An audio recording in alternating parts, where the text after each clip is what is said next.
The villagers of Blackwood had many stories. Stories of missing children. Stories of shadows moving through empty fields. Stories of voices whispering names in the dead of night. But none frightened them more than the story of Edith.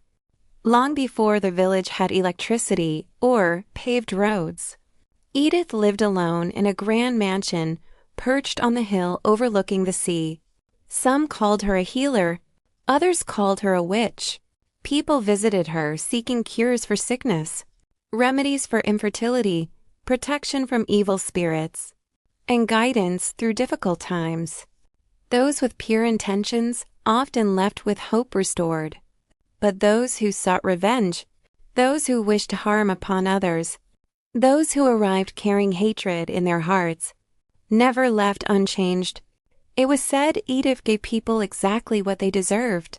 Over time, fear replaced gratitude. Children were warned never to wander near the mansion. Even adults crossed to the opposite side of the road rather than pass beneath its iron gates. Then, one stormy night, screams echoed from Edith's home. Villagers rushed toward the mansion, carrying lanterns and axes. Thunder shook the sky. Rain lashed against the windows. They found Edith lying on the floor of her grand hallway. Her body appeared twisted unnaturally. Dark stains spread beneath her. As frightened villagers gathered around her, Edith opened her cloudy eyes one final time. With her dying breath, she whispered, "If I cannot be at peace, then anyone who enters this house will never know peace either." Her eyes closed. The storm ceased, and Edith died, or so they believed. Years passed. The mansion remained abandoned, yet strange things continued to happen. People claimed to see Edith standing at the upstairs window. Others heard laughter drifting from empty rooms.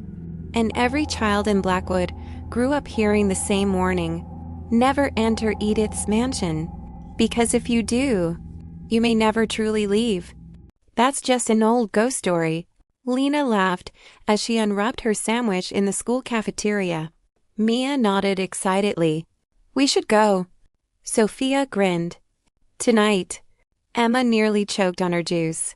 "Seriously?" Brianna leaned forward eagerly. "It would be fun." Only one girl remained silent. Edith. Her mother named her Edith because when she was pregnant and fell sick, the witch was the one who saved her, so with gratitude, she named her daughter after her. Her fingers tightened around her lunch tray. "I don't think that's a good idea." Everyone looked at her. "You actually believe those stories?"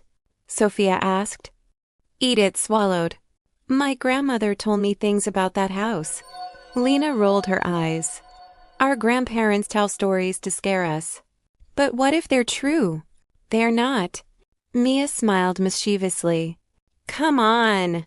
One night, we go in, take pictures, prove it's fake, and leave." Edith shook her head. "No." Sophia groaned dramatically. "Don't be boring."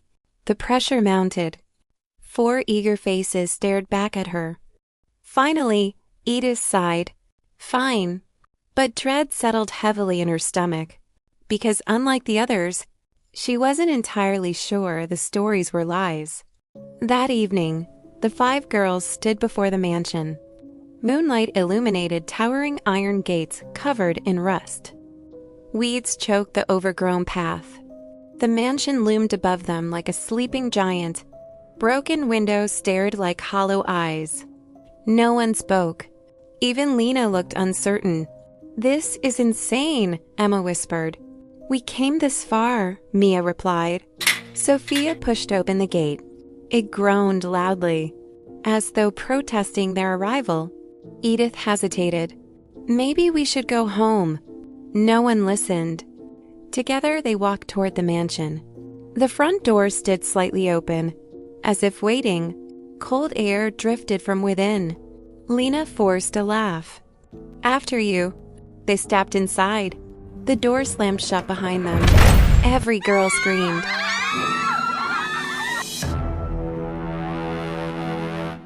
The mansion smelled of dust and decay. Moonlight filtered through cracked ceilings. Portraits lined the walls. Their painted eyes seemed to follow the girls. "Tell me, that was the wind," Brianna whispered. Nobody answered. Then Sophia noticed something strange. "Guys," she pointed upward. There were staircases everywhere. One curved toward the ceiling before ending abruptly. Another twisted into darkness. A third rose upward, only to disappear into solid walls. "That's impossible," Emma breathed. Edith's heartbeat thundered in her ears. "We need to leave." They rushed toward the front door. It wouldn't budge. Panic spread quickly. "It's locked," Mia cried. "We're trapped." Then footsteps echoed. One staircase groaned. A figure appeared briefly in front of them. An old woman in black. Then vanished. Edith screamed. "Did you see her?" No one answered. Because they had. Every single one of them. They climbed one staircase, hoping to find another exit. Halfway up, the lights flickered. The walls seemed to breathe. Then, SLAM. A door behind them crashed shut. Emma spun around, her face drained of color. A mirror hung nearby. Something moved beneath its surface. A hand pressed against the glass. Then another. Then dozens. Gray fingers scratched desperately, trying to escape. The girl stumbled backward. Cracks spread across the mirror. The hands reached farther. Lena grabbed Mia's arm. "Run!" They fled deeper into the mansion. Their footsteps echoed endlessly. The hallway stretched impossibly long. The wallpaper peeled, then moved. Sophia froze. "Look!" Eyes blinked through the walls. At first, there were only a few. Then hundreds. Then thousands. Every eye watched them, blinking, following, studying. Emma burst into tears. "I want to go home." The eyes widened. Then all blinked simultaneously. The girls screamed and ran. They found themselves standing before a nursery. The door slowly creaked open. Dust-covered faded toys. Moonlight illuminated tiny cribs. A rocking chair moved gently, back and forth, back and forth. No one touched it. Back and forth, back and forth. Mia took a cautious step forward. Maybe someone's here. Then one doll sitting on a shelf turned its head. Its porcelain smile widened. Its tiny mouth opened. "Sleep." The voice wasn't childish. It sounded ancient, rotten. The rocking chair stopped moving. Silence consumed the room. They ran breathlessly in fear, until they saw light coming from another room. Thinking it could lead them outside, they entered, only to find a room filled with thousands of porcelain dolls. Every doll turned to face them. "Sleep with us," they whispered.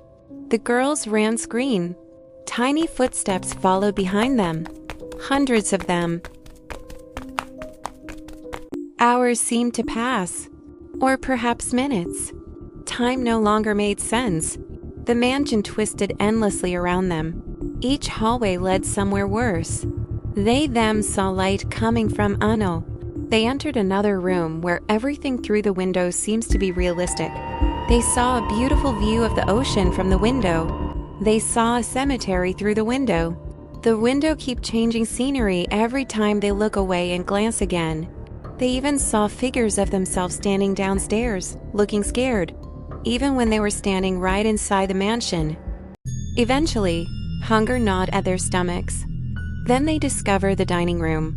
A magnificent feast covered the table. Fresh bread, golden fruit, roasted meats, steaming soup, chocolate cakes. Mia's eyes widened. "Oh my God!" Emma reached eagerly toward an apple. Edith grabbed her wrist. "Don't!" Emma frowned. "We haven't eaten." Something inside Edith's chest tightened. "None of this is real." Emma hesitated. Lena stared closer. The feast flickered. The apple rotted instantly. Worms wriggled beneath its skin. Soup transformed into black sludge. Maggots crawled across the meat. Emma dropped the fruit. It split open. The witch suddenly appeared across the table. The girls shrieked. Then the feast disappeared entirely.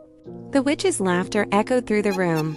"You'll need your strength," Edith whispered from the darkness. "You'll be here a while." Fear settled into their bones because they realized something horrifying. The night wasn't even close to being over. The girls fled the dining room. Edith's laughter followed them through the hallways. It bounced off the walls, echoed through the ceilings, seemed to come from every direction at once. No matter how fast they ran, they could never escape the sound. Finally, they burst into another room and slammed the door shut behind them. For a moment, there was silence. Everyone was breathing heavily. Everyone was shaking. Then Brianna noticed something. "Guys," her voice trembled. A grandfather clock stood against the far wall. The hands pointed to exactly 11:47 p.m. The strange thing was not the time. The strange thing was the calendar hanging beside it. June 17th. The exact date. The exact day. The exact year. Edith slowly approached it. How is this possible? Dust covered every inch of the room.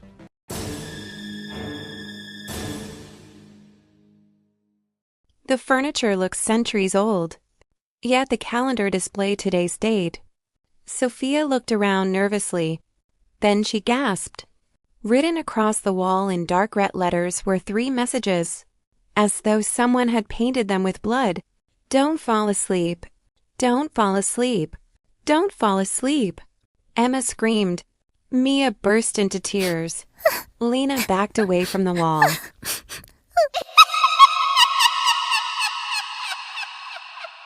No, the blood appeared fresh, as if it had been written only moments ago. Suddenly, the grandfather clock began chiming. Dong, dong, dong. The sound thundered throughout the room. The walls vibrated. The floor trembled. The girls covered their ears. With each chime, the bloody letters seemed to grow darker. Dong, dong, dong. When the clock finally stopped, the room fell silent once more. Then a voice whispered directly behind them, "You're getting tired." The girls spun around. Edith stood in the corner, motionless, watching. Her cloudy eyes never blinked. Her neck slowly twisted until her head turned completely backward. The girls screamed and bolted from the room. As midnight approached, exhaustion became their greatest enemy. They had been running for hours. Their legs ached. Their eyes burned.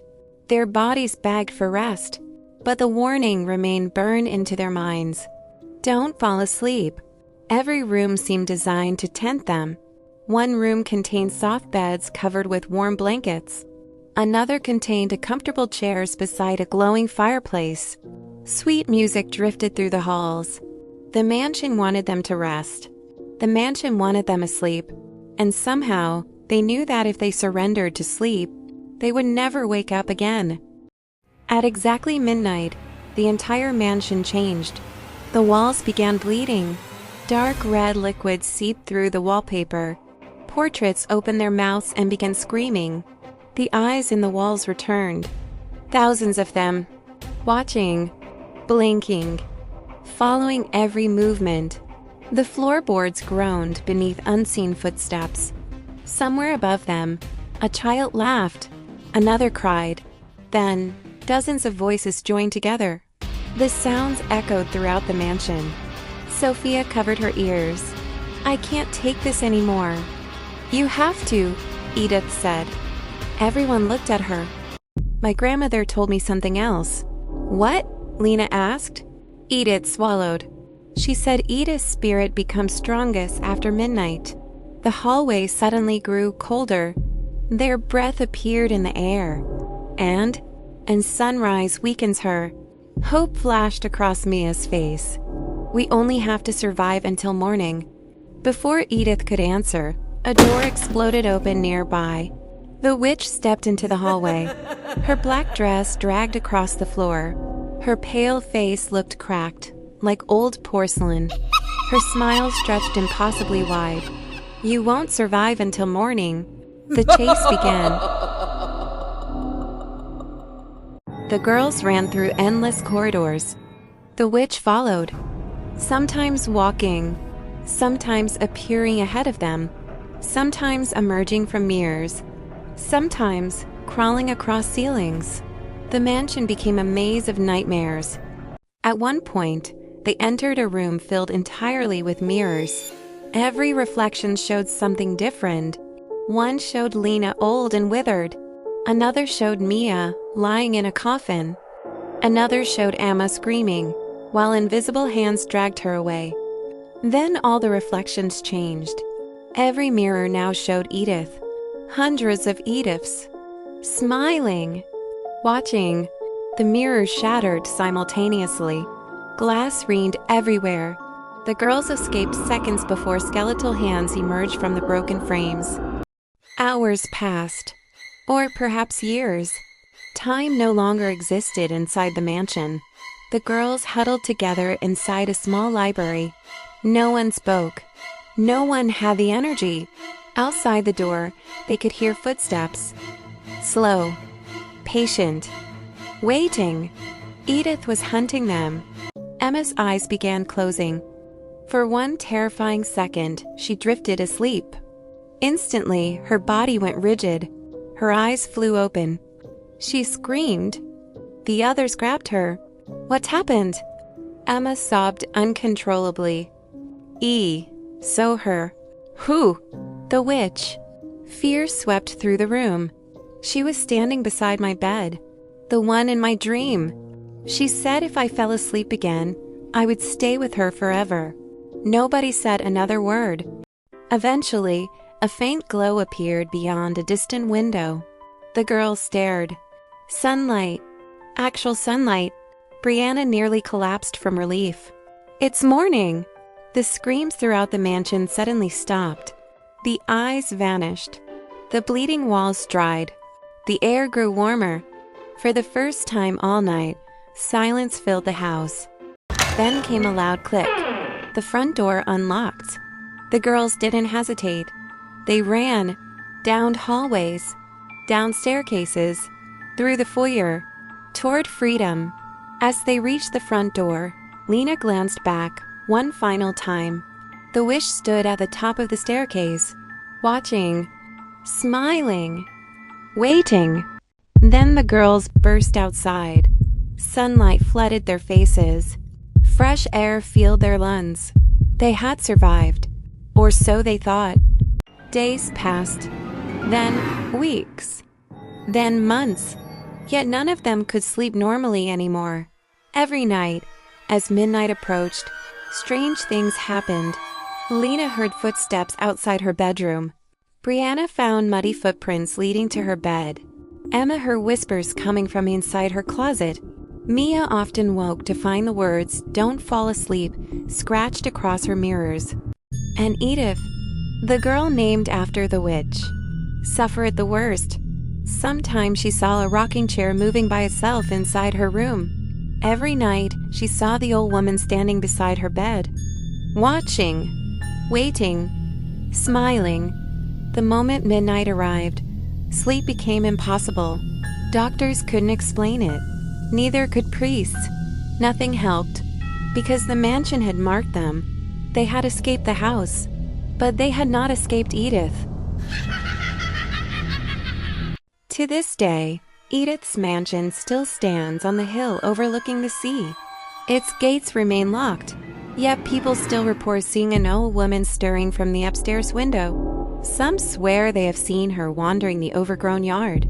Children still cross to the opposite side of the road when passing the mansion. Parents still tell the story, and wise people still obey the warning, because Edith's final curse never ended.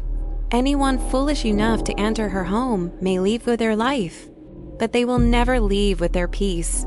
And if you ever find yourself standing before those rusted gates, If curiosity tempts you to step inside, remember the message written in blood? Remember the girls who barely escaped? Remember the witch who still waits in the darkness? And whatever happens, whatever you hear, whatever you see, when midnight comes, don't fall asleep. Don't fall asleep. Don't fall asleep.